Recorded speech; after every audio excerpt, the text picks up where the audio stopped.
Good evening, everybody. I'm Ed Epstein, president of the Lincoln Group of the District of Columbia, which this year, 2025, is celebrating its 90th anniversary of doing programs and events about the life, legacy, and vision of Abraham Lincoln. If you'd like to join us, join our organization. We have members all over the country. Go to our website at lincolnian.org, click on the Join Now button at the upper right. We'd be glad to have you. Our program this evening, April 22nd, 2025, is being presented by Scott Schroeder, a member of the Lincoln Group and a board member of the Lincoln Group, about Abraham Lincoln's formative years as a young man growing up in Indiana. Scott is a resident of the Bloomington, Indiana area where he works as a physical therapist. He's a well-known figure in many Lincoln organizations as a scholar and an active board member of our organization, the Abraham Lincoln Association, the Lincoln Forum, and the Abraham Lincoln Institute. We're glad to have him as our presenter tonight. Scott, the floor is yours. Thank you, Ed. It's so wonderful to see so many familiar faces here as well. This is one of those things I get to talk to so many people here often, but this time you're trapped into listening to me because I'm the primary speaker tonight. So I apologize for that here moving forward. I'm going to go ahead and share my screen as we get started here, just so we can get the presentation up there and going. And if somebody could just give me a thumbs up to let me know if you can see all that or if it's ready and up there. All right, we got it. We'll go ahead and get started here. So I titled my talk Raised in Indiana, Abraham Lincoln in the Hoosier State. And I did pull that from a quote just because I like when I title talks or books pulling from quotes. So you can see up here at the very top of this slide, you can sort of see the quote here. I was born in Kentucky, raised in Indiana, and lived in Illinois, and now I am here, where it is my business to care equally for the good people of all the states. That was in a speech by Abraham Lincoln on 17th March 1865, where he was presenting a flag to Governor Morton for the 140th Indiana that had captured a flag. That was the day when apparently John Wilkes Booth had planned to capture Abraham Lincoln on his way out to the Campbell Hospital where he was going to go for a play. So Indiana saved him a little bit of time, apparently, by him presenting that flag. So as we move on here, oops, let me get that. Here we go. Maybe you think, when you think of Abraham Lincoln, as this tall, bearded lawyer or politician, a distinctive man in a top hat and a black suit, or maybe you think of the guy on the $5 bill, or maybe you think of the Lincoln Memorial, an image of an American statesman memorialized in marble. I would guess that very few of us, when we first think of Lincoln, conjure images like these: a young boy in a one-room cabin reading by the firelight, or a young adult working as a laborer on the frontier. Historian Louis Major, when speaking of Lincoln, said, quote, "Part of the challenge is to recapture him from all that bronze and limestone into which he has been cast and to see him as a person," unquote. That's a little bit of what I hope to accomplish, at least in part, with this talk today by focusing on Lincoln's time in Indiana. Lincoln spent 14 years in Indiana from age 7 to 21. These are the two ideas that I have depicted in the talk here. Age about 7, age about 21. This is the age span that Lincoln lived in Indiana. Now, I would ask each of you just to think about yourself from age 7 to 21 and think about how formative those years may have been in your life, the majority of our schooling, early into our adulthood. And I think we can probably expect that those years for Lincoln would have been no less formative. Lincoln's time in Indiana, however, seems to be sort of a forgotten part of his life when we look at it in whole. He spent fully 25% of his life in Indiana.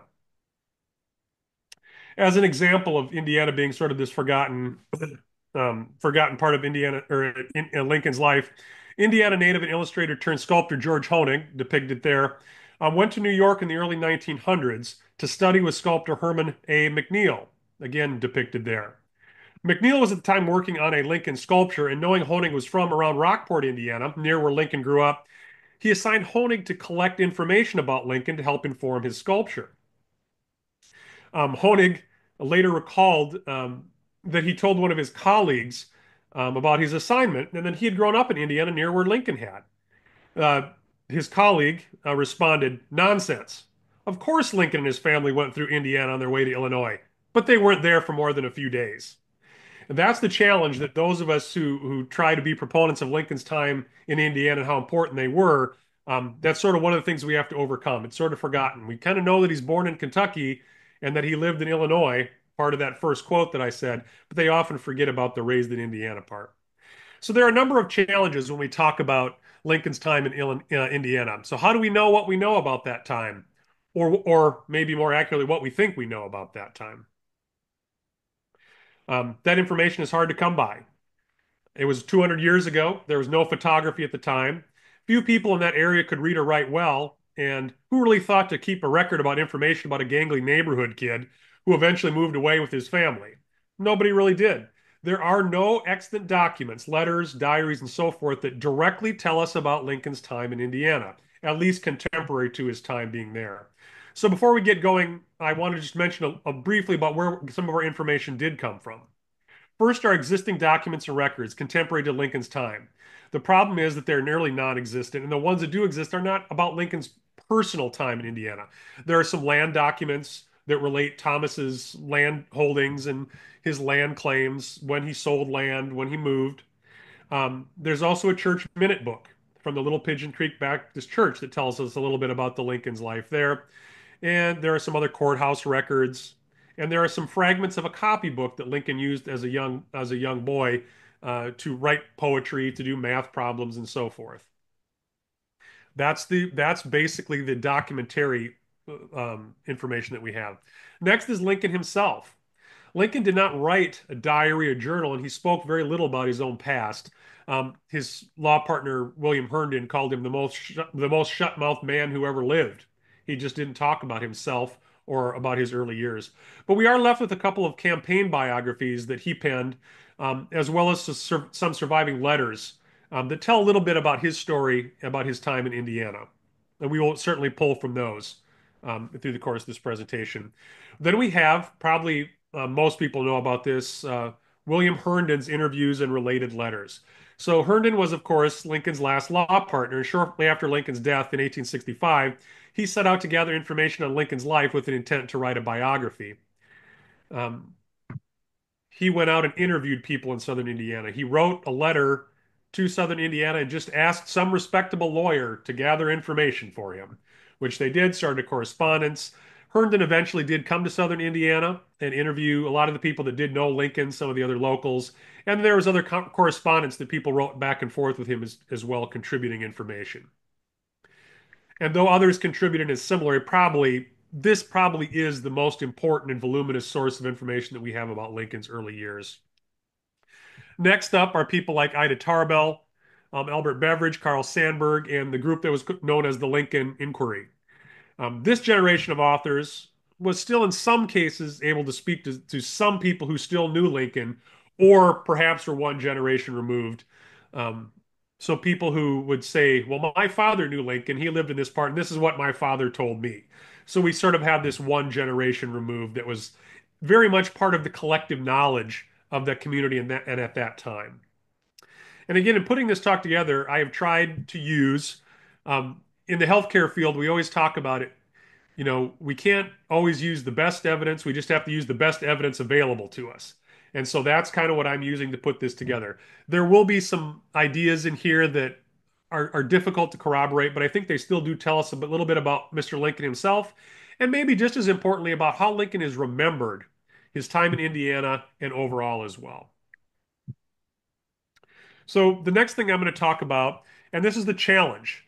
The challenge, of course, doesn't end there with this scarcity of information, but how do we use or interpret the information that we do have? So these early biographers talked a little bit about Lincoln in a specific way. Mark Neely described there being two theses that grew out of the information of Lincoln's early years and how they were used and how we remembered. The first was coined by Benjamin Thomas. It's called the dunghill thesis. Um, these earlier histories sought to illustrate Lincoln's greatness by contrasting those to those around him, have him reaching great success in spite of where he came from. You can see here, as I depicted on this slide, Ward Hill Lamon was one of the early, and I say early biographers. He used most of Herndon's materials, which he had access to, but then Chauncey F. Black actually ghost wrote the biography that Lamon wrote. And Chauncey Black wrote, with regards to this biography of Lincoln, it is our duty to show the world the majesty and beauty of his character as it grew, by itself and unassisted, out of this unpromising soil. We must point mankind to the diamond glowing on the dunghill. Now, that's not an especially flattering picture of Lincoln's community or his neighbors in southern Indiana. The next thesis identified by Neely and coined by him is called the chinfly thesis.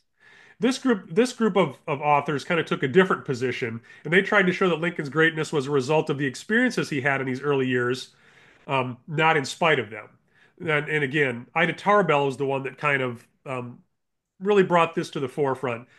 She emphasized, quote, delights and interests the country offers a child, and continued, quote, the horse, the dog, the ox, the chinfly, the plow, the hog. These companions of his youth became interpreters of meaning, solvers of his problems and his great necessity of making men understand and follow him. This one, I always have to chuckle at. It sounds like Lincoln is living in the book Charlotte's Web with talking animals and all kinds of stuff, informing him of what to do and how to grow up and be. It sounds like a children's book. So this view, in my way, sort of idealizes the 19th century life on the frontier, which was by no means an easy life. So our next question, of course, is which of these two theses is true? Maybe neither, maybe both. Probably, as one might expect, the truth would seem to lie somewhere in between. I just ask that you keep those ideas in mind as we work through this information and these stories and, leave it up to ourselves to interpret this a little bit as well.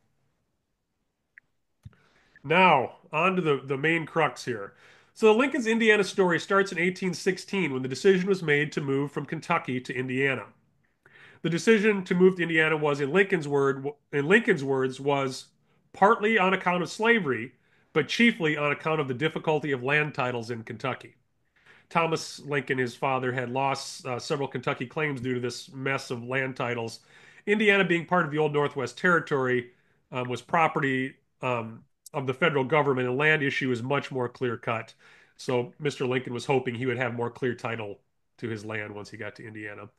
Thomas did make several trips to and from Indiana to make his claim, eventually bringing his family along. And so moved the family as it was at that time.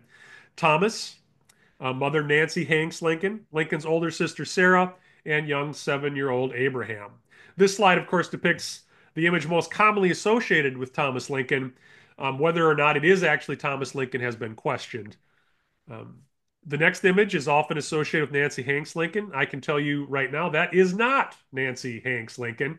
That is a painting that was done by Lloyd Ostendorf in the 1960s, I believe, and it was just an artist's conception of what he believed Nancy Hanks would have looked like. But we often use it to represent her. It may look she may have looked nothing like that at all. And then below again we can see Sarah and Abraham again depicted in a Lloyd Ostendorf illustration. And I do want to clear something up also with respect to that. There is no extant image of Sarah Lincoln, Lincoln's older sister. I was on a website recently doing a little bit of a search about Sarah Lincoln and for various purposes, and I found that there was a biography of Sarah Lincoln, a small website with a biography that had a photograph of her. Now, a photograph of Sarah Lincoln would have been very challenging since the first photograph of the United States was taken in Philadelphia in 1839 and Sarah Lincoln died in 1828. So it seems very difficult there would have been a photograph of her, and certainly there wouldn't have been a photographer out on the frontier. Another site often has a painting that they will call Sarah Lincoln as well, with biographies of her. Most often, the painting that they depict is actually one of Sarah Josepha Hale, who is probably best known for writing "Mary Had a Little Lamb." How that painting got connected with Sarah Lincoln. Um, Someday I can explain to you how that works in Google image searches and what people do and how that happens incorrectly. I've seen it professionally loads of times as well. So as we move to the Indiana frontier, this was the Indiana that the Lincolns moved to. They came to Indiana in late November, early December of 1816. In Lincoln's words, we reached our new home about the same time the state came into the Union. Indiana became a state on December 11th, 1816, and we do have property records that Thomas Lincoln sold his Kentucky farm in November of 1816. So we sort of have this time frame, probably late November, early December of 1816 is usually where we say the Lincolns moved to Indiana. Now, this is the earliest extant state map of Indiana, um, which I love because if you look at the very top, you can see that they have Lake Michigan in the wrong spot. They have it directly in the center of the state instead of over in the northwest corner where it should be by Chicago. So it tells you that Indiana really was the frontier. I also like this map because you can see Indiana, different than some other northern states, was settled from the south up. So people were coming from Tennessee, from Kentucky.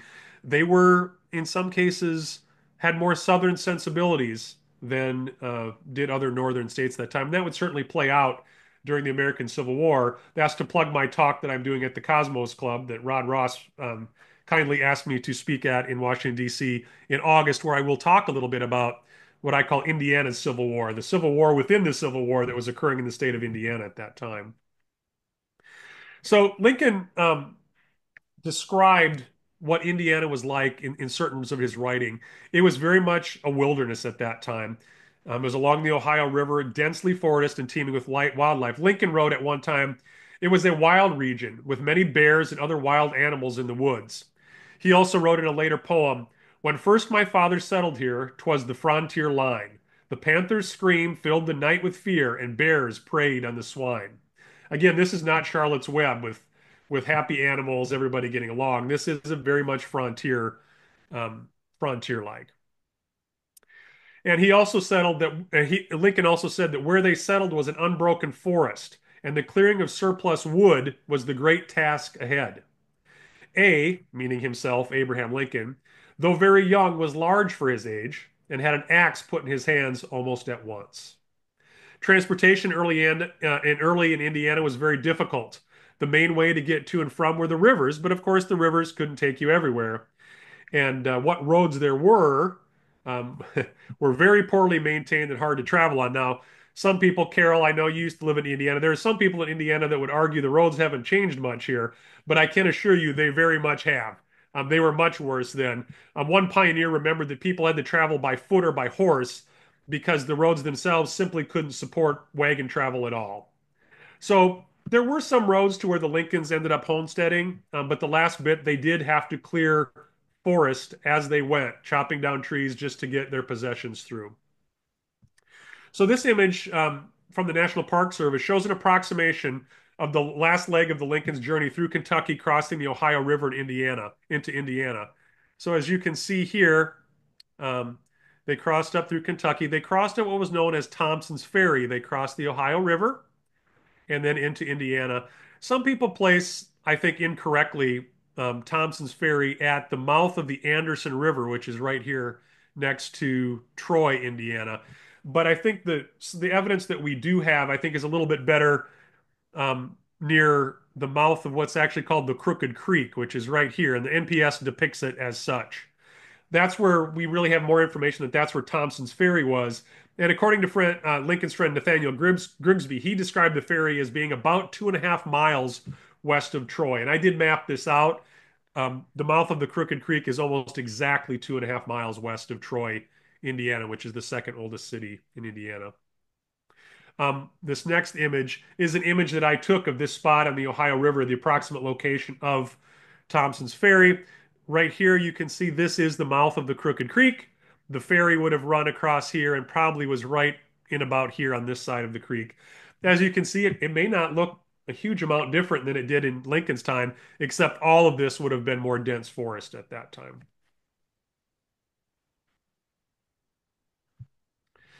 So Lincoln is born, or excuse me, the Lincoln settled in what was then Perry County, Indiana. You can tell right here is Perry County. They would have settled right in this area here near the county line.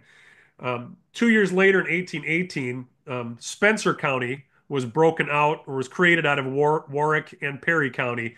So most often you'll see Lincoln's time in Indiana associated with Spencer County, which is where it was Spencer County most of the time that he did live there.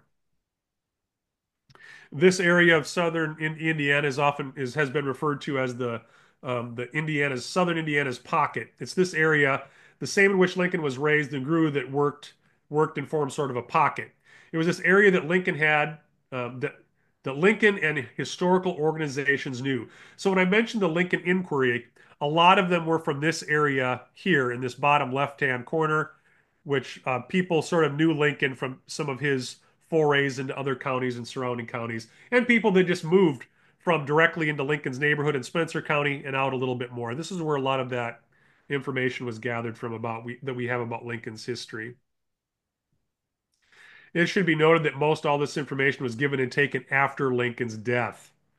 There are, of course, various reasons for which we can talk and discuss a little bit about more of that in the session if you wish, in the Q&A section. But most of these accounts, again, could be colored by the fact that by the time they were asked about this, Lincoln had already been the martyred president, so to speak. So how did that color their impressions and their recollections of Lincoln, or if it was even Lincoln? There's one account that talks about a woman that she remembered the Lincolns crossing the Ohio River when they came to Indiana, and there was a young boy and he had asked for some milk and they gave him milk and it was Abraham Lincoln. How the heck they would know that that would be Abraham Lincoln after 50 odd years, who knows? But again, those are the type of stories that people would recollect and pass on later on. So as we start to narrow down, this again is more of the areas of Lincoln here. Troy, Gentryville is right here. This is right here is where the Lincolns lived, sort of this Pigeon Creek community, as we'll call it. And you'll see the next one. This again is a more of a close-up map of the what we call the Pigeon Creek community, which is where the Lincolns lived. You can see here was the Lincoln homestead. I hope you guys can see this where I'm circling that. Can you see that with the pointer? Okay. Yes. Okay. So here's the Lincoln home, and you can see there were little stores around here. There were the mill, the Gordon's Mill. This is a little bit in the wrong spot on some of these. Excuse me. Here was where the church was. The little pigeon meeting house and cemetery is right down here. It was on the land of Andrew Crawford. But you can see there was a bit of a thriving frontier community here. The Lincolns, though it was the frontier, they were not alone out in some home with nobody around. There was a community here, and this community grew and grew and grew over the time that the Lincolns were here. So they first settled, when they first settled, they lived in sort of, when they first got there, they sort of lived in what was called a three-sided camp for a short period of time. And then they built a second cabin. Now, this is always one of those myths sort of that we talk about. There's the story that the Lincolns lived in this three-sided camp for the first year that they were there. So a three-sided camp was basically a shelter, walls on three sides, and the other side was open that would have had a cooking fire in it, as you can see here. The idea that they lived there for a whole year just doesn't match up. That was a story that was told by Dennis Hanks, and he talks about that. The fact is, Dennis Hanks wasn't even there when they first moved there. He didn't come for another year or two, so he wouldn't have known. Lincoln himself gives an account of when it would have been about his birthday in 1817, where he said that a little bit before his birthday, in fact, where he says that he stuck his gun through the links of the new cabin and shot a turkey.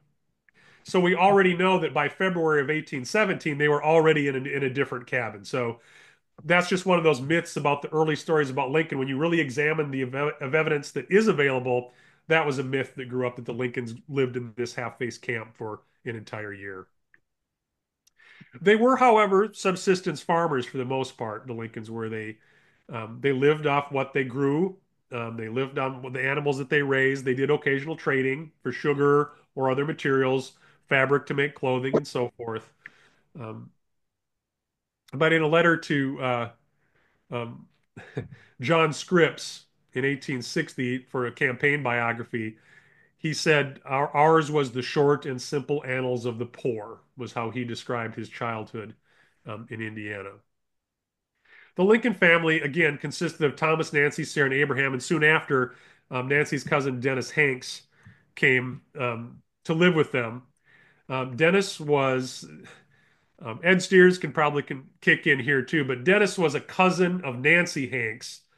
So they were cousins on the Hanks side, which, as Lincoln said, he had a very gnarled family tree. It's a very interesting tree and how all those people related. But Dennis came, he was basically a de facto older brother to Lincoln. He lived with them. He was a few years older than Abraham was. This is an image of the Little Pigeon Creek Baptist Church that was the church that the Lincolns attended. There is some evidence that suggests that the Baptist that the Lincolns, the Baptist church that the Lincolns joined was an anti-slavery church. There has been some debate about that over the years. They apparently was a part of the Baptist church that split off from another group of Baptists, and then this was the same group that were here in southern Indiana. But John O'Brien knows a lot more about Lincoln and his religion than I could ever hope to. So if we have questions about that, and we can talk a little bit about that. I know Ed Steers has written a little bit on Lincoln and his religion as well.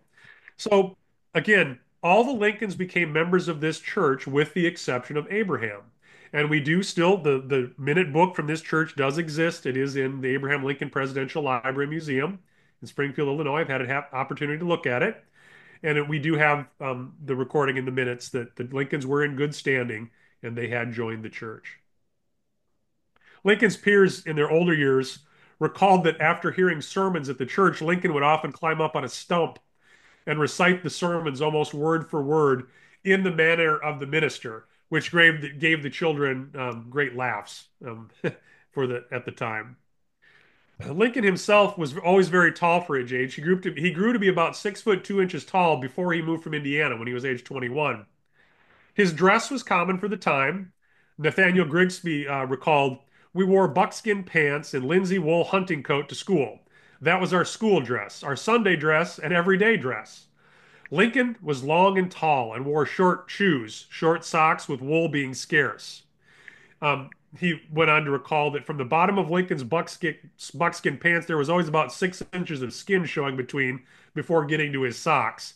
He often wore coonskin hats. Lincoln was described as being of good humor and that he was rarely sick. He was very studious and was always at the head of his class.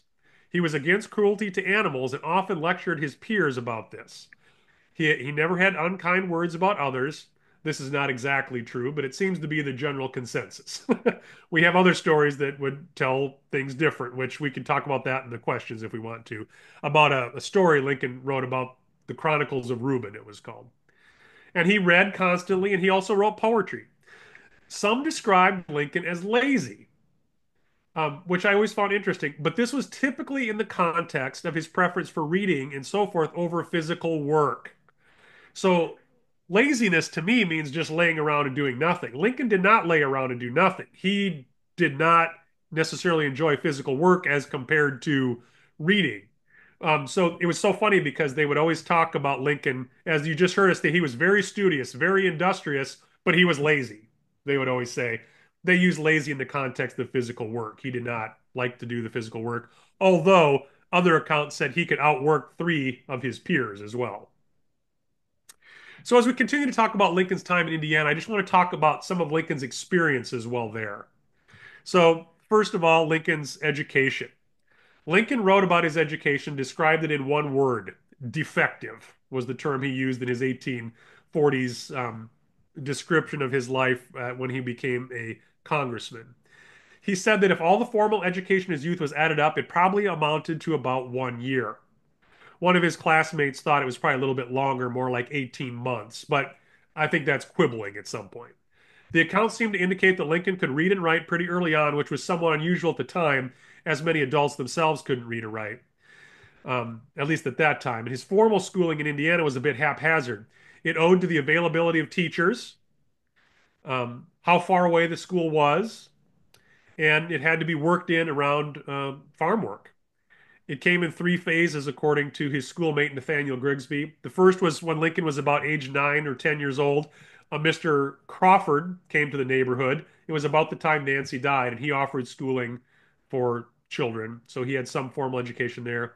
The next time was when Lincoln was about 14 or 15 years of age, and Mr. Azel Dorsey was an instructor that was in the neighborhood and became a teacher for a while. And then at about 16 to 18 years of age, Lincoln had a teacher by the name of Mr. Sweeney. Um, these were all, I should say too, and I'm going all off script a little bit, so I apologize that my memory of the quote is not right. But Lincoln talked about the teachers And he said anybody that basically could read or write or do math through the rule of three was considered credible to be a teacher. And if by some chance someone wandered into the neighborhood who knew a little bit of Latin, they were considered to be a wizard, was his term that he used, which I always loved that quote. The schools at that time were what are known as blab schools, where much of the learning was verbal. All the students were on different levels or grades, would all be in one room at the same time. And a lot of these people that were young with Lincoln would tell stories about how Lincoln would help them with their schoolwork and give them cues and try to help them out. Much of Lincoln's education was from reading and learning on his own. He was a diligent studier, reading every book that he could get his hands on. Dennis Hanks, again his cousin, would talk about how at the end of the day, Lincoln would always curl up by the fire and read and study. He would write on boards, shovels, slates, whatever was available. They talked about he would write, if they didn't have a slate, they would just write on a bare board with a piece of coal or something else. And then once that got filled, he would shave it off and then write again, write more. He kept practicing that. His peers always described him as the top in the class, as I mentioned before, and before long they said he had actually surpassed many of his teachers. And of course, we know about the tragedies in Lincoln's life during his Indiana years. Things would be difficult beyond a lack of formal education and poverty, as they often were on the frontier. In October of 1818, Lincoln's mother, Nancy, died of a milk-borne illness after caring for another family that had been ill. One can imagine the effect this had on 9-year-old Abraham. Lincoln helped his father build his mother's coffin, whittle pegs to hold it together, as there was little iron, much less nails, at that point in the frontier wilderness of Indiana. Um, this tragedy was tempered, perhaps in some ways, when Thomas eventually went back to Kentucky to find a new wife. He found an old acquaintance in Sarah Bush Johnston, a widow. They were married, and she came back to Indiana with Thomas and 3 children of her own from a previous marriage. Now the family had grown to the parents, Thomas and Sarah, along with Abraham and his sister Sarah, Dennis Hanks, John Matilda, and Elizabeth Johnston. They were now 8 in the family. All lived in the little cabin that Thomas had first built, in a little one-room cabin. Sarah did request some upgrades to the cabin. It was a dirt floor when she got there. She asked that a actual plank floor be put in, and they added a window. Some real high-class upgrades to the houses there, I guess. And Sarah was an excellent stepmother to Abraham. She loved him dearly as her own son, calling him, quote, the best boy I ever saw. She encouraged his education, and she talked about that he quickly outpaced her education, her ability to help him at all. This is a photograph of Sarah later in life, probably in the 1860s. And again, after that tempering of a little bit of tragedy, or that tragedy occurred again. So this frontier Brady Bunch went on in what was supposed to be a relative happiness for some time. But Lincoln's sister Sarah eventually married Aaron Grigsby. But as it often did in the frontier, tragedy struck again. In 1828, Lincoln's sister Sarah died in childbirth. She had been his lifelong companion and was there for him when his birth mother, had died. Um, Sarah's child also was stillborn and obviously did not survive as well. Lincoln was understandably distraught and is reported that when he was told, and this is an Ostendorf drawing depicting this, sat on the stoop and began to weep uncontrollably, hearing about the death of his sister. It would be hard to believe that these early experiences of death of beloved family members didn't have some influence on him, both immediately and later in life. This other image next to this shows Sarah's gravesite in Lincoln State Park in Spencer County, Indiana. And obviously, this is not the original tombstone. This was placed later by family members, I believe. And the tombstone to the left is Aaron Grigsby, her husband. Lincoln continued on, and he worked as a laborer on the farm. Was one of the learning experiences we have are more the labor type. He worked the land, he helped plant and harvest. He certainly tended to some animals. He also went and he took goods to market and would also take items like corn to the mill to be ground. One such story of Lincoln going to the mill was when he was about 9 years old, when he was, quote, as he described it, killed for a time. Um, as he was driving his mare to do work of turning the grinding arm at Gordon's mill, they would tie up their own horse, turn it around the mill, and that was what would run the grindstone to ground the corn mill. Lincoln was prodding the mare with a whip and implored the animal to, quote, get up, and at that moment, the reluctant mare kicked Lincoln in the head. He fell into unconsciousness in a state in which he stayed all night long. Um, the next morning, supposedly, as he tells it, he woke with a jerk and blurted out, "You old hussy," finishing the sentence that he had started when he was knocked out. Apparently, um, he would tell this story often to William Herndon and others, and he would state how it had interested him in how the mind worked. He was interested very much in how the brain worked, and for those of you that may be in healthcare, we know we're still studying that and trying to figure that out. Lincoln also worked as a hired laborer. He did farm work, split rails, and other tasks. All that he earned was given to his father. Thomas has often been derided for this as keeping his son as like an indentured service, but the fact was this was the custom and the law at the time. Up until the age of independence or 21, any money that Lincoln earned was by law given to his father or his family. But that certainly did make an impression on Lincoln, who would remark later in life that every man had the right to eat the bread earned with the sweat of his brow, meaning those that do the work should receive the gains. And this greatly influenced his political views with respect to labor policy, almost certainly. The river, the Ohio River, just south of where the Lincolns had crossed to come into Indiana, and just south of where they lived, also ended up playing a big part of Lincoln's later life. This is how all the major travel was conducted, and Lincoln had some experience on the area rivers that undoubtedly impacted him. He worked as a ferry operator. He worked for James Taylor for 6 to 9 months, was paid 31 cents per day plus board.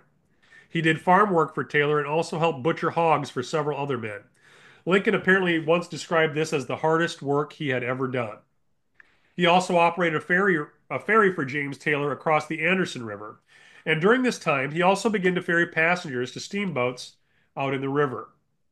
Um, he described one such experience to William Seward, which was printed by J.G. Holland in an early Lincoln biography, and it was recounted there as follows. As he, meaning Lincoln, stood at the landing, a steamer approached coming down the river. At the same time, two passengers came to the river's bank that wished to be taken out to the packet with their luggage. Looking among the boats at the landing, they singled out Lincoln's and asked him to scull them out to the steamer. Thus he did, and after seeing them and their trunks on board, he had the pleasure of receiving on the bottom of his boat, before he shoved off, a silver $half from each of the passengers. I could scarcely believe my eyes, said Lincoln in telling the story. You may think it a very little thing, but it was the most important incident of my life. I could scarcely believe that I, a poor boy, had earned $1 in less than a day. The world seemed wider and fairer before me. I was a more hopeful and confident being from that time. He continued on as a ferry operator, but according to one recollection, this work also got Lincoln into some trouble. Now, this is one of those stories that I like to retell, but the fact was it was not recorded until the early 1900s. So you can take that for what you want, is how accurate it might be. And it was given or shared by the son of the judge that was involved. The original newspaper article that recounted this, which I have a copy of, mentions some sort of a book or evidence, but that evidence has never turned up since in a scholarly sense. I don't know any scholars that have actually seen it. But again, according to this recollection, um, Lincoln had observed some legal proceedings in the past, but this was probably the first that he was directly involved in a legal case. As the story goes, on an occasion of rolling passengers out to a ship, some local ferry operators, known as the Dill brothers, had legal rights to operate a ferry in that area. Lincoln did not. Apparently, they first threatened to harm Lincoln physically. They took one look at him and decided, I think we'll take him to court instead. I think Lincoln's reputation got him out of a fight that he may have won before that. They took him to the home of Justice Samuel Pate, which was the justice of the peace on the Kentucky side of the river. Dill accused Lincoln of operating a legal ferry. Lincoln admitted that he had ferried the passengers, but stated he did not know it was illegal and that he had had no criminal intent. Of course, in a court of law, that really doesn't matter much. He impressed Pate with his sincerity and honesty, and in the end, Pate ruled in favor of Lincoln. The relevant statute read that there would be a penalty levied on anyone if, quote, for rewards set any person over any river or creek whereupon public ferries were appointed. But in Pate's opinion, Lincoln had not violated the statute. He took passengers part way to the boats on the river, not across it, as the statute had set forth. In other versions or accounts of this, you'll see Lincoln standing up and making this idea of interpretation of the law. But in the earliest account that we have, it was actual Judge Pate that did that. Lincoln did not say it. He just honestly said, "Yep, I did it. Have mercy on me," basically. So Pate was impressed with Lincoln's honesty and therefore found in Lincoln's favor. Um, you can see this house that I put a picture of. That's actually the Samuel Pate house that still exists on the Kentucky side of the Ohio River. You can sort of see this wooden part here is the original home that, if this story is true, that's where Lincoln would have had this early court case where he defended himself. Lincoln also, as a riverman, was a boatman. In 1828, James Gentry, a local to the area, hired Lincoln, age 19, to travel down the Mississippi River with his son, Allen, James Gentry's son, Allen Gentry, age 21. So you have a 19 and a 21-year-old traveling by themselves on a riverboat down the Mississippi to sell goods. I have nieces and nephews that are 21 and younger. I can't even trust them to be able to make their own dinner, much less drive a riverboat down the Mississippi all by themselves to New Orleans. So, again, lessons learned early at that time. They left from what was known as Gentry's Landing near Rockport, Indiana. And again, this photo on the left is a picture that I took just a couple years ago of Gentry, the area where Gentry's Landing was on the Ohio River. And this is a plaque marking the spot of approximately where that occurred.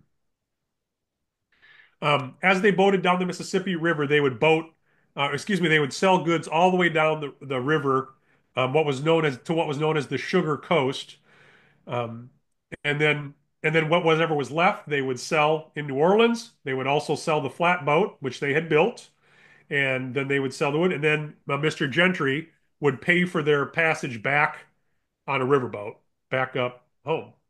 There was an incident along the way that Lincoln later recalled in one of his campaign biographies, where they were attacked by he says by seven Negroes, and they fought them off, pulled up anchor as they had anchored for the night. This occurred at night, and then took them along their way. Now, at the end of this talk, I do have a little sort of a bibliography of some books about about Lincoln's time in Indiana, and one that I did not include in there, but I do want to talk about anyway, just for a second, is this book called Lincoln in New Orleans, and it talks about this flatboat trip as well as the second flatboat trip that he took when he lived in Illinois. This book is fantastic. When I first read it, I thought, does this really have enough meat on the bone here to talk about these flatboat trips? Well, I was wrong. This guy did a great job of finding documentary evidence, did a lot of speculation. He's basically narrowed down to almost exactly where this idea of where this attack occurred on the river. It's a fantastic book if you're interested in reading about Lincoln's flatboat trips. After this flatboat trip was done, they obviously made it to New Orleans. So they apparently spent a couple days there, and that would have been certainly Lincoln had exposure to a bigger world in New Orleans. People speaking many languages, people from all over the place, and of course he would have had exposure to slavery. Um, Allen Gentry's wife would later recall that they did see slave auctions, and there's the story about where Lincoln says, "If I ever have an opportunity to hit slavery, I'll hit it hard." I think that's probably apocryphal, but the fact is, Lincoln probably did encounter slavery in a way that he had not seen before at the slave auctions. Undoubtedly, that made it had an impact on him.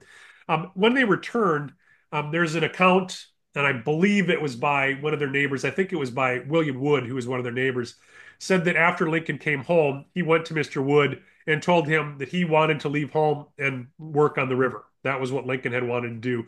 William Wood suggested against it, encouraged him to stay home, continue to work on the farm for various reasons, which Lincoln then did. Now, again, whether this is another one of those stories of someone trying to play more influence on Lincoln's life than really was, it's hard to say at this point. Lincoln also worked as a store hand and a store clerk, also well in Indiana. One store owner was James Gentry, who hired Lincoln on the flatboat. He was the founder, one of the people that lived in Gentryville, Indiana, just up the road from where the Lincoln's home was. The other was William Jones. This is a picture of Colonel Jones, as he was called. Lincoln did other odd jobs in clerk, but it was mostly the culture around the store that probably influenced Lincoln most. Stores at that time, along with the churches, were where the social gatherings occurred, where people would sit down and talk about politics, talk about what they read in the news, and all sorts of other things. William Jones is credited by many with introducing Lincoln to Whig politics, which is the party that he continued to represent until its dissolution in the formation of the Republican Party in the 1850s. Like Lincoln himself, Indiana had certainly grown from 1816 to 1830, the years Lincoln was here. Again, you can see that 1816 map that I put up before versus the 1830 map from the year that Lincoln would have left. Indiana had certainly expanded a lot more and had grown quite a lot at that time, by that point. Now, we're not really sure why the Lincolns left Indiana in 1830. Thomas was doing relatively well as a farmer and a carpenter, and he was well respected in his church and his community. Some believe it was in part because the milk sickness, which had killed Lincoln's mother, Nancy, and members of that community, was again making a comeback in that area, and they wanted to get away from that. Others believe there were other family that had moved to Illinois and that they were just following along with other family. But in any event, they moved in early March of 1830. They moved from Indiana and into Illinois. You can see here on this picture here, they probably took Lincoln talked about this, but he didn't give the exact route that he went. We do know that they crossed at Vincennes because there was a an account of a letter that Lincoln had written that talks about this. We don't know the exact route they took to get to Vincennes or from Vincennes up near Decatur where they ended up in Illinois. But this is an early map of some of the trace roads that were in Indiana at that time. They probably took one of these trace roads to get up to Vincennes, is probably how they got there. Um, And again, this picture right here on the right is the area of the river where they would have crossed.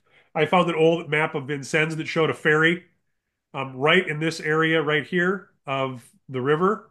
And this right here is a memorial plaque to where the Lincolns crossed. So they were doing some history and found this is probably the likely place where the ferry was and where the Lincolns would have crossed into Illinois.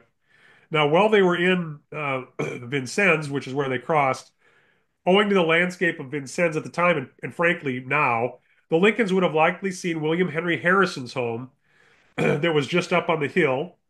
William Henry Harrison had been the governor of territorial Indiana and then was obviously a later president. They would have seen that as they crossed. There was also a cathedral that was there that they would have seen, both of which are still standing and both of which you can visit to this day. One story is that he also visited the printing office of Elihu Stout, the publisher of what was known as the Western Sun, Indiana's first newspaper. The building that housed the press is still in existence, although it's no longer on its original location. And again, one of the stories was that Lincoln, when they were there in Vincennes, went and visited this press. Being the big newspaper reader that he was very interested in how printing was done. Who knows, again, whether that one is true. Um, Lincoln left Indiana as a resident, but that was not his last interactions with Indiana. He did come back in 1844. He did a little bit of a speaking tour. We'll come back to his 1844 trip a little bit later. In 1859, he also made a political speech, which had been a forgotten visit until an account of Lincoln's visit was found in an old copy of a short-lived Indianapolis newspaper called the Daily Evening Atlas, which in fact printed his speech in its entirety. He also came back to Indiana during his inaugural journey. He spoke in Indianapolis and made various remarks in other towns along the way, mostly from the back of the train as it was making water stops. There are some other um, potential trips that he made to Indiana. Others say that he made other trips to Indiana after that, but very few are actually documented well. And then, of course, we have his funeral train.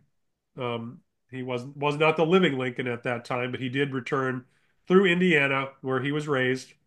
He arrived in Indianapolis on April 30th, 1865, and they had a funeral there for him. It was reported that some 50,000 people viewed Lincoln's body as it lay in state at the Indiana State House. I'm going to skip back now to this 1844 visit because I think this is one that was more impactful on Lincoln, certainly personally versus politically. He was doing a speaking tour in support of Henry Clay. Um, I pulled this one back out because of if you look at the places that he spoke, one of them was Gentryville. right here, which again was just down the road from where Lincoln grew up.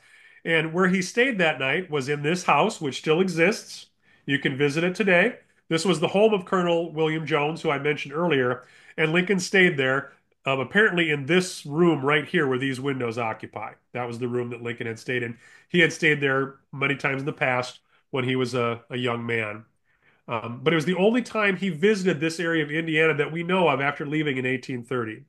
And in Gentryville, he spoke that night, as I mentioned, and then stayed at that home.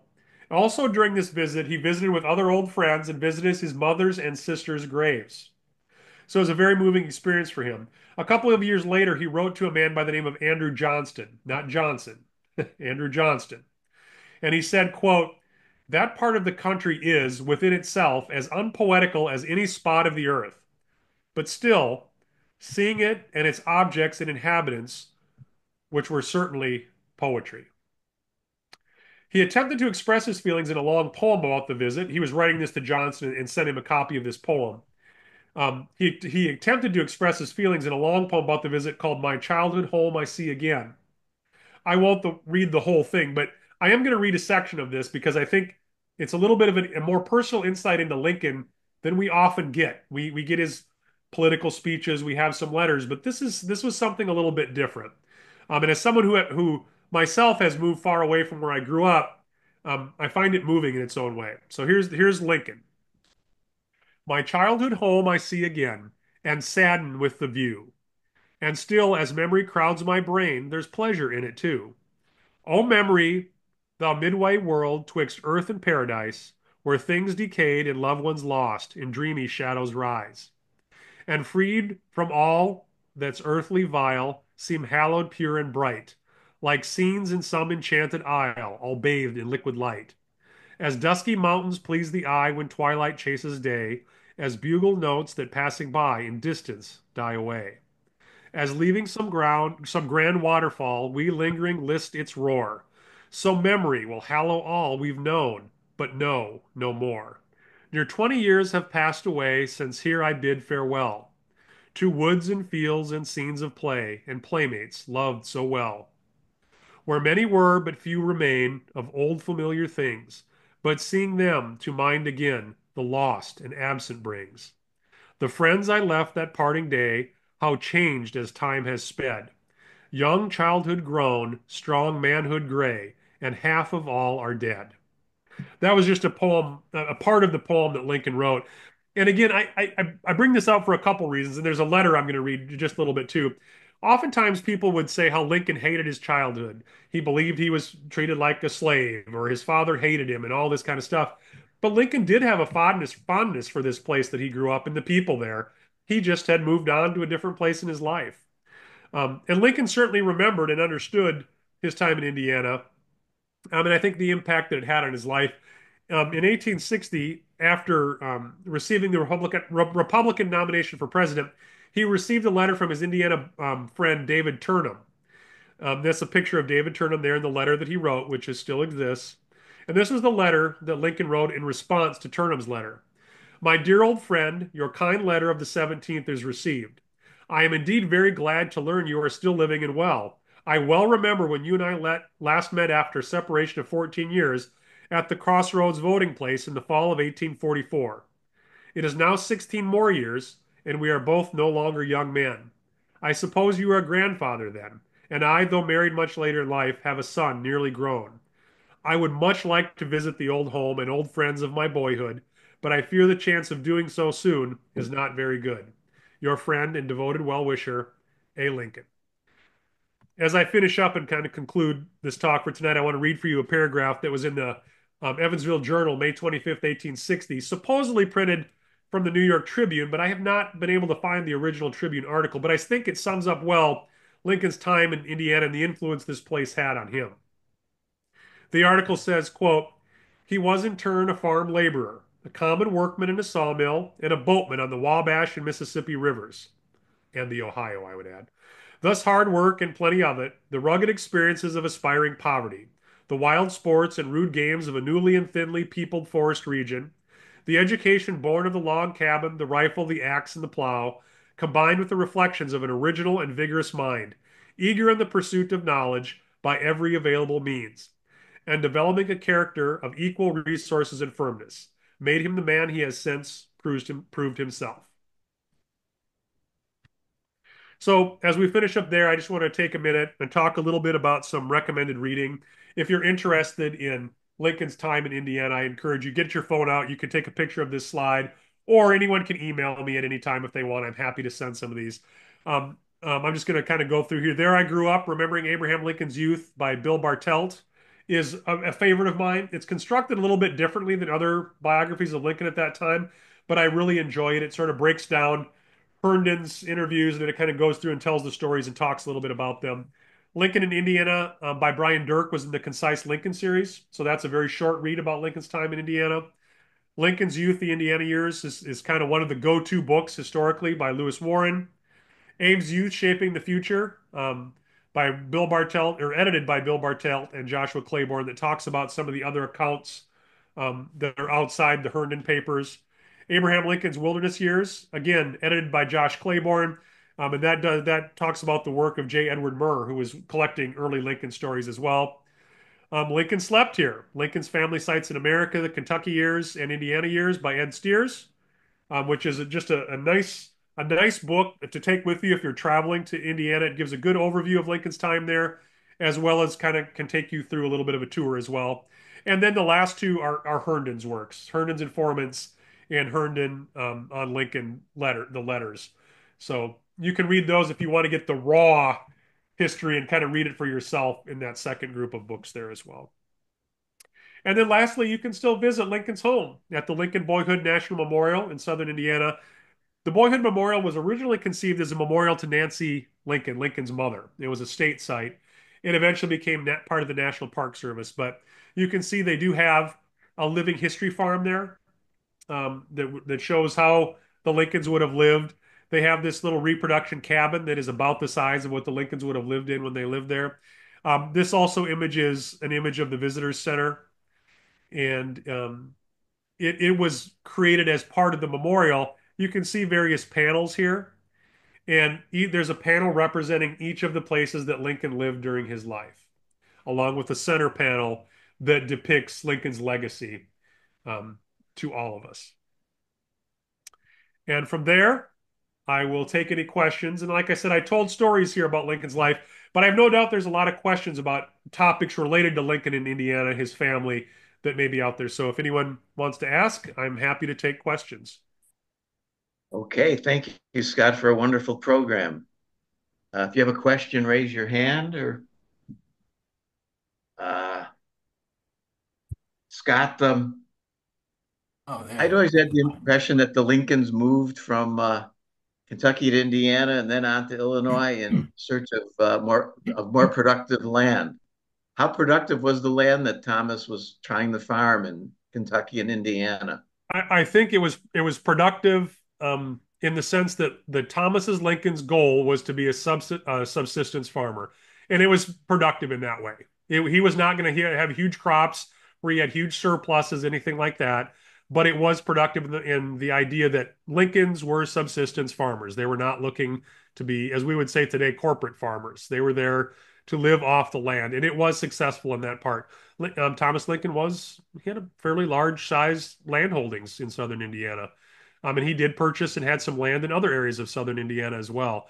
So it's so funny that you asked that question, Ed. I had this conversation with somebody at the Lincoln Forum a couple years ago, and there was people saying Thomas Lincoln was unsuccessful. Well, I think that depends on how you define success. Lincoln was successful. Thomas Lincoln was successful as he defined success. It's quite that simple. He was not the president of the United States, but who aspires to that and who really achieves that? So Thomas Lincoln was a successful farmer, and I think his land there was successful. I don't think finding new land or more productive land was necessarily the reason why they moved. Might have been part of it. That might have been part of the story. It could be more productive for them, but I don't think that was a big factor in their move. Okay, Bill Walsh has his hand up. Thanks again, Scott. A wonderful, informative presentation. You talked about some of Lincoln's teachers, three of them, I think you mentioned. I thought you seemed to skip over his mother as his primary and first as his primary teacher, both in academics, teaching him reading and writing, and the Bible. Yeah, when I was doing that, that was those three teachers were based on the section I had on his formal education, that 1 year, 18 months. And then yes, he had more of the informal education, which was at home. Nancy Lincoln apparently could read but could write very little, so she did teach um, him to read. I think to some degree that has been overstated. Nancy's involvement in Lincoln's education, as far as that goes, I think they read from the Bible. But Lincoln was very young then and had a very little education, and Nancy's education was also not Yeah. extensive. But I think they did read from the Bible. And again, it was this read out loud kind of a thing. And so he did have some education from her. But again, Nancy died when he was only 9 years old. I think probably more of his education with respect to family at home came from Sarah Bush Johnston, his stepmother.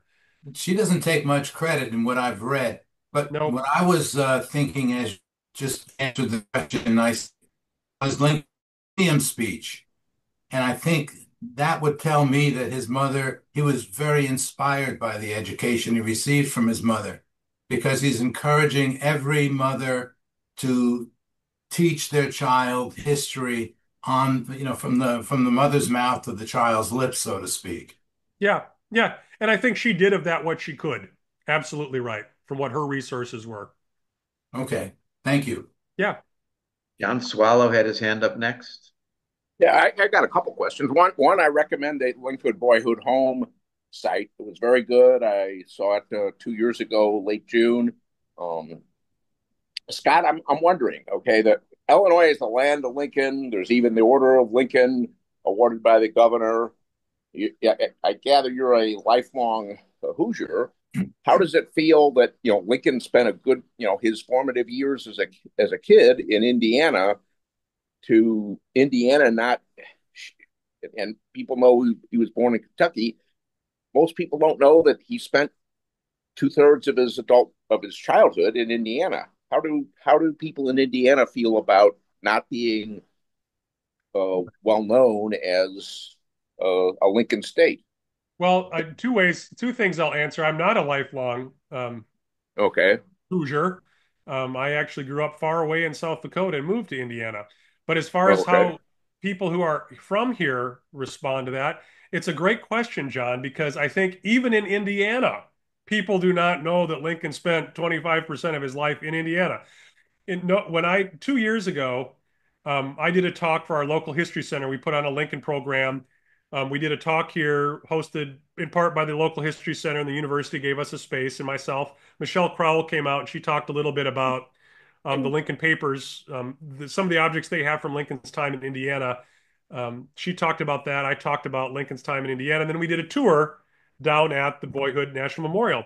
So we had our little tour group. We went down there and the bus driver was with us. And as people were getting off and on, and I was kind of arranging things, the bus driver says to me, "This is great. I had no idea Lincoln lived here." He was a tour tour bus driver in southern Indiana and had no idea that Lincoln had lived in Indiana. So part of the challenge, John, and the part of the reason that we need to do better, and I appreciate being able to do talks like this, is just always skipped over for whatever reason. And Indiana, over the long haul, maybe hasn't done a great job of promoting itself. Kentucky's maybe done a little bit better job of promoting itself as the Lincoln birthplace. And in Illinois certainly has done a great job of promoting itself as the land of Lincoln. But I think in that early 20th century, that was part of the idea of that Lincoln inquiry, was to bring those stories about Lincoln in Indiana out and to promote them more nationally. But I guess maybe it just I mean, hasn't taken I as think much in of a most foothold as it states, should have. the kids get their state history in fourth grade. Yep. And, I learned about Daniel Boone in Missouri in fourth grade, et cetera. And, those that had fourth grade in Indiana should know that he was born there, or he spent I two think, thirds of his childhood there. And, well, but one thing about the site, the Lincoln Boyd home site, they indicated they didn't know exactly where, but they had a three-sided lean-to or whatever with the fire on the one side, and for not a whole year, but through a whole winter, and that later one of the other Lincoln families used it, and apparently that wasn't terribly uncommon. That's right. Thomas, in my opinion, Thomas Lee probably erected that, or at least started that three-sided shelter when he came up to make a land claim. He would have put some sort of structure on there to solidify the claim. And then you're right. After again, the best evidence that we have supports the idea that they lived there probably through December, January, and that might be it. A little bit into February, but that still stood. We don't know where it was. But then after, when Dennis Hanks came along with the Sparrows, they lived in that also until they had another place built as well. So yes, it was still used later, but it was not a whole year there, and we don't know where that location Well, is going. and Lincoln at Okay, age let's go. 7 would have remembered it. John, we have to move along. We have other Okay, questions. right. I apologize. Thank you. Carol Johnston in Maine is our next questioner. In Yeah, Maine, Carol, in Maine via Indiana, right? 32 years in Indiana. I wanted to ask you, as I understand it, most of the Lincoln artifacts that were held by the Lincoln Museum in Fort Wayne ended up at the Indiana State Museum in Indianapolis, but they have no exhibition of them. And when I asked them about it, they said they didn't plan to have a room dedicated to Lincoln. And they did say that if people visiting wanted to see it, it could be prearranged to see those things. They even have a mall that he was said to have used when he was a boy. Do you know where things are with that? I mean, I agitated for that quite a bit while I lived there, but got nowhere. Yeah, I mean, I think with respect to that, I've spoken to the curator of that museum as well, and they do have certain Lincoln items kind of dispersed through the museum. But in my discussion with them, and I understand that as a museum, they talk about their mandate is to do Indiana history and space is at a premium. And that's the first thing I was told. The second thing is, and it was with a smile, it also has cost related to that to build and maintain a Lincoln Room. And so they need to have donors. They need to have someone that's going to support that monetarily and everywhere else. And Oh, I come was, on, you can't tell me the Lilly Endowment wouldn't pay for it in a heartbeat. I well, mean, good I, grief. I can't tell you one way or the other because I have never submitted an application. But I will say I did do a tour behind the scenes there of their Lincoln artifacts, and I was welcomed heartily. And I know that if in contact, they will take people back into um, their archive where they have all their Lincoln artifacts.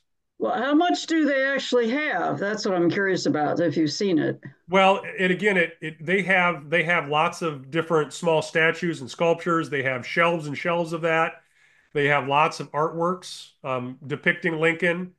But again, as I said, they're not always Lincoln in Indiana either. So that becomes part of the Lincoln history. They have one of the chairs that was in Alexander Gardner's studio that you see that he was often sitting in with photographs taken in. They have one of those there. They have I think they have a piece of Thomas Lincoln's carpentry there. But a lot of it is not Lincoln in Indiana artifacts because those just don't exist. And so, maybe if they had more of a Lincoln in Indiana artifact collection, perhaps Mhm. that would warrant in their mind a room. But otherwise, it's just other Lincoln. It's Lincoln stuff, but it's not Lincoln's time in Indiana. And they want their story about the Indiana years and the history of Indiana itself. All right, thank you, Carol, for an interesting question. Bonnie Harper is next. You're Bonnie, you're muted. on mute. Okay. Really good presentation, Scott. Thanks, Bonnie. The one thing that I've always wondered about was the time after Nancy passed away and when Thomas went to find Sarah and bring her back as their stepmother. That I've been under, excuse me, been under the impression that he left those two kids for a couple months or longer. And I just wondered how they survived. Not at all. Yeah. That's sort of I think that's sort of a myth that has sort of grown over time. That it was 6 months long. And like you said, Bonnie, this range is huge what they say, but the fact is when Thomas he did leave, but we forget that Dennis Hanks was there. Dennis Hanks was about 18 years old. He was an adult at the Oh, time. And there Wonderful. was a community of people there that all looked after each other. It wasn't, as some describe, as they were living out in the wilderness on their yeah. own. It wasn't like that. There were Okay. people there. They did take care of themselves to some degree. But the other thing was, I don't think Thomas was gone nearly as long as some of these stories say. We do know that Thomas Lincoln, when he went and found and talked to Sarah Bush Johnston, he asked her to marry him and said, "You have your family, I have mine. You're widowed, I'm widowed. Let's get married and make this a family." And she said, "Well, I have debts that we have to finish up before I had to go back with you." Thomas paid the debts that afternoon. He went and paid them immediately. There's records of that. So we know Thomas wasn't dawdling. And then after that, he took care of selling their property. They had to pack up their wagons and then they came. So there was no dawdling. There's any number. It could have been several weeks, probably. I don't know, but I doubt it was even that long. It's hard to say how long travel was, what weather was, what things like that. We don't know, but it was not some 4 to 6 months, as some stories would have you believe. Like I said, it was not nearly that long. The max, Yeah. the max, like Bill Bartelt has done a lot of research on that, and he said at the absolute max, it was probably 6 to 8 weeks, maximum, Oh, probably less. Right. Scott, remember the last Lincoln Forum where we Yeah. had Doris Kearns Goodwin Uh-huh. and the CD that she made and demonstrated? And when it got to that part, she really like played that up as Yeah. being a long time and Yeah. how feral It's these kids got. it's often dramatized, and I think that sort of comes back again to that dunghill thesis in some sense. Look at what Lincoln had to overcome to be so great, and how Right. terrible Very Thomas was, and dramatic. terrible the community was. All this stuff to make him seem greater when that's just not a story that he's great enough on his own. It doesn't need to be that. So Right. Thank you, Thank Bonnie you. and Rachel. I'd like to call on one of our great top flight historians in the Lincoln Group, a researcher who's written on this very topic, Ed Steers. Ed, do you have any comment or question about Lincoln's time in Indiana and Scott's presentation? oh, it's a wonderful presentation. I have done a lot of research into that trip, and this may surprise you, but I have it a 12-day turnaround. Uh, it's written that he left at the end of November. They married on the 2nd of December, and he packed up all the goods in a borrowed wagon and left for a return trip on the 3rd of December. And it's a 90-mile trip. And so my turnaround was 12 days, not 2, 3 months. And as Scott said, Dennis Hanks was 20 years old at the time. And of course, right next door were the Sparrows, who were relatives. And so those kids were well taken care of during that time. This is just another one of the episodes to denigrate Thomas Lincoln as a somewhat uh, inefficient father who was a failure. And by the way, if I remember right, he owned 9 properties and paid cash for 7 of them. yeah, and he had like I said, property in other counties as well. He traded property from time to time, and he paid all his debts on time. He met the guidelines as much as Absolutely. anyone did during that time. He was not a shiftless failure. Again, he was well respected. His land ownings show that. His stands in the church show that. He was a good, upstanding community member. Yeah, absolutely. Yep. Anyone else? Questions? Scott, what do you think initially drew Lincoln to the Whig Party? What about their philosophy appealed to him, given his upbringing and his Boy, that's a great question. I don't know that I could answer that right off the top of my head. I know there are some accounts that said almost everyone in the neighborhood was Jacksonian. They were Jacksonius Publius in that neighborhood. And I think Dennis Hanks had said that too. But for whatever reason, William Jones was more Whiggish. And I'm not sure what exactly attracted Lincoln to that and that difference, but we know certainly that he was. That's a really good question. I'd have to think about that. And Ed, you may have a comment on that too. Well, remember, Henry Clay was the great infrastructure guy. He's the guy that got the money and funded the National Pike from basically Baltimore to Vandalia. And of course, uh, England, Lincoln was keenly aware of the lack of infrastructure on the frontier. I mean, I think we talked about this when I'd given my talk on them. And this is why they take these boat trips all the way down to New Orleans. I mean, for God's sakes, that's 1,500 miles as the Mississippi goes. And so that's an awfully long way to take goods. But it's because there were no highways, there were no canals, no railroads, there were no way to move goods anywhere. And Clay was the great infrastructure man. That was the major plank in his platform, and that's what attracted Lincoln, I believe. And that would make sense based on the context. William Jones was a store owner. He was all about getting goods in, getting goods Oh, out, transferring. He would have had a business that maybe local farmers would have wanted to sell him things that he could then resell elsewhere. And I think that also became part of Lincoln's flatboat trip. He saw a bigger world and saw places where that was different than it was in southern Indiana. So what Ed says makes sense. That would have been an infrastructure, commerce, all those things would have been something that Lincoln's active mind looking for improvement would have sought out and been engaged by. Scott or Ed, do you know? Now, Indiana was part of the Northwest Ordinance Territory, so slavery was not legal. But these people, settlers, came up from Kentucky and Tennessee to southern Indiana. Did any of them bring their slaves with them? Did Yes. slavery exist on a de facto basis? And was Lincoln familiar with that? Did he see any of that, learn about it as a child, as a young man? I can't think of any accounts right off the top of my head, but I do seem to generally, specifically, but I do recall that Lincoln was exposed to some slave movement in southern Indiana and in Kentucky as well before they moved. And yes, in answer to your question, there were people that came up from Kentucky that did bring their slaves along with them. And Indiana, though it technically slavery was illegal, they just basically didn't enforce it in a lot of cases in southern Indiana. They just didn't enforce some of that. Bill Walsh, did you have your hand up again? Yeah, I do. I was just wondering, Scott, if you have any insight or speculation as to why Lincoln didn't join the Little Pigeon Baptist Church. Oh, what a great question. And again, Lincoln, the one thing I'll say, Lincoln never joined any church. Right, that's So it right. just wasn't just Starts in this one that Indiana. started. And part of it could be coming of age. In examining the Little Pigeon Baptist Church Minute Book, and again, John O'Brien and Ed Sears, you can chip in here.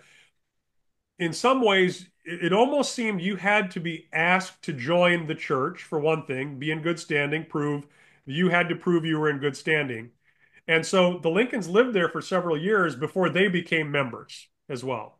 Sarah Lincoln did not become a member until she was married. Now, so I don't know if that's part of a male Oh, female thing. She did become a member, but it was not until she was married. And so when Lincoln left Southern Indiana, he was 21 years of age. The age of adulthood then was 21. And again, I'm just speculating. I don't know if they allowed people younger than that age of adulthood to join the church as a member until they reached adulthood and showed they were of good character to be part of the church. So it may have also just been timing at that time. And Lincoln's um, questions about religion and organized religion at various times in his life are well documented, or at least stories are told about it. So that could also have influenced his thoughts there as well. okay, thank you. Yep. And one could say that Lincoln's refusal to go along with the crowd, you say most of his neighbors were Democrats and Yeah. his family joined churches. He never joined a church. He turned his back on the Democrats and became a Whig. Shows that even as a young man, he was his own thinker. He didn't follow the crowd. Yep. I agree with that 100%. He was an independent thinker for sure. I wonder if Dave Wiegers, who would like to say something, those of you may not know, we had Dave and Scott a few years ago do a presentation about their wonderful website. They've cataloged every statue of Abraham Lincoln everywhere in the world. Quite a project. I So Quick, I won't claim everyone, but everyone that we know about that. Because believe it or not, we find new ones every week. We It's have, just it's crazy. There's new I, ones going up I think all the sculptures, time too. Dave, I think are on our Um, map now, and it's sculptures, so it's statues, busts, and reliefs. right. I believe we have around 630, I believe now on Yeah, catalog something on like the map. that. Yeah. Yeah. Oh, It's Speaking of speaking of it's been statues, it's been a lot of fun. speaking of statues, Scott, you showed a slide of a statue of Lincoln as a young boy. That I thought it was quite striking. I've never seen that phase of his life depicted in statuary before. Where exactly is that statue? That's in the Indiana Government Center. If it's the one I'm thinking of, it's the Indiana Yeah. Government Center. It was by Rubin. That's actually one of my collaborator, Dave Wiegers. That's one of his favorites of Yeah. Lincoln. It's in the Indiana Governor Center. So basically, it's right next to the state capitol in Indianapolis, Indiana. Yeah, And one other question. there's two state buildings right behind the state capitol to the west, and there's a courtyard you can drive part of the way up, and the statue is at just about in the center on the south building. Um, Right. yeah, there's not that many statues of Lincoln in Indiana. There's another good one of Lincoln as a youth up in Fort Wayne in front of the Lincoln Financial Building. It's been there for forever.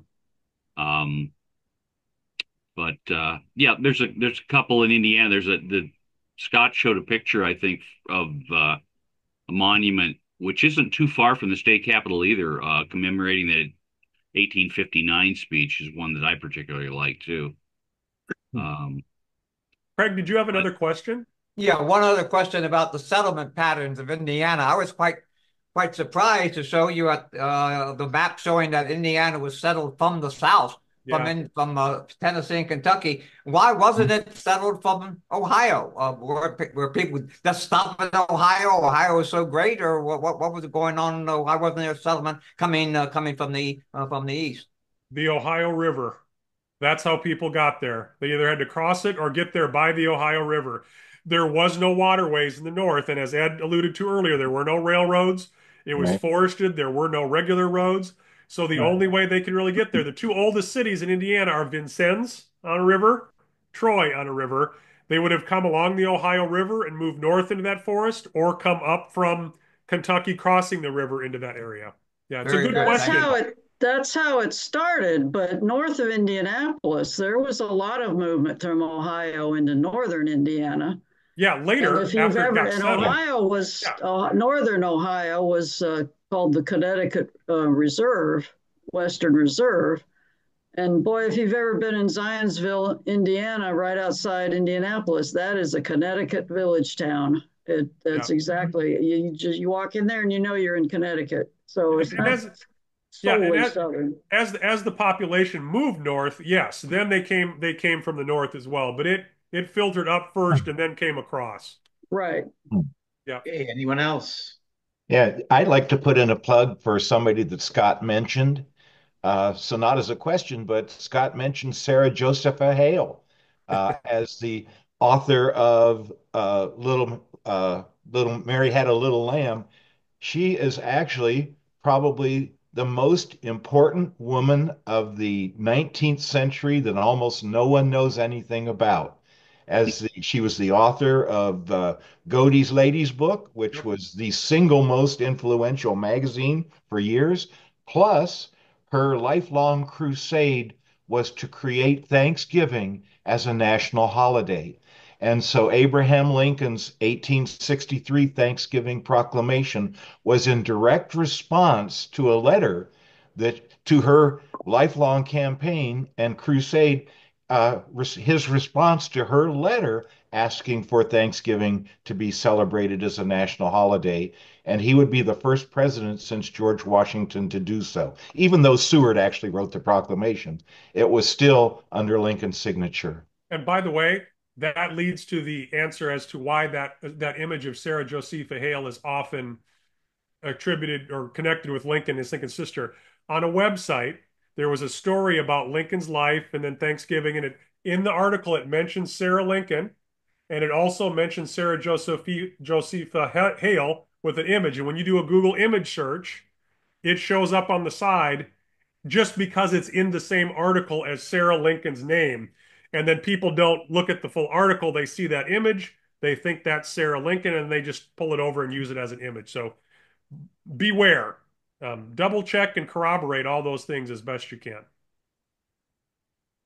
Okay, and we and other Lincoln groups have had programs about Sarah Josepha Hale and the creation of Thanksgiving. Anyone else have anything for Scott? Either Michelle Kroll just posted the link to Sarah J. Hale's letter. Yes. And interesting. Scott, this question of Lincoln's, the development and evolution of his political thought, probably needs some more research too. The Whig Party wasn't really founded until after he left Indiana. And so the nature of how he looked at that infrastructure as being a high priority matter for politics, I'm still not clear as to how he could have come to those conclusions as a political matter early on. Well, I think maybe it's not so much the Whig Party, it's his Whiggish ideas that were formed early on there um, through Colonel Jones. Because you're right, again, the idea of the political party formation and the ideas that formed the party, I think, are probably two different things. So if you look at it that way, I think it's more those Whiggish ideas started early. And then I don't know the exact date of when the Whig Party started. I can't tell you that. The early But 1830s, man. yeah. Yeah, and that would have been late in Lincoln's time in Indiana for sure, because he left in 1830, early 1830. But Okay. those ideas certainly had to have been around for them to form the party on a national level too.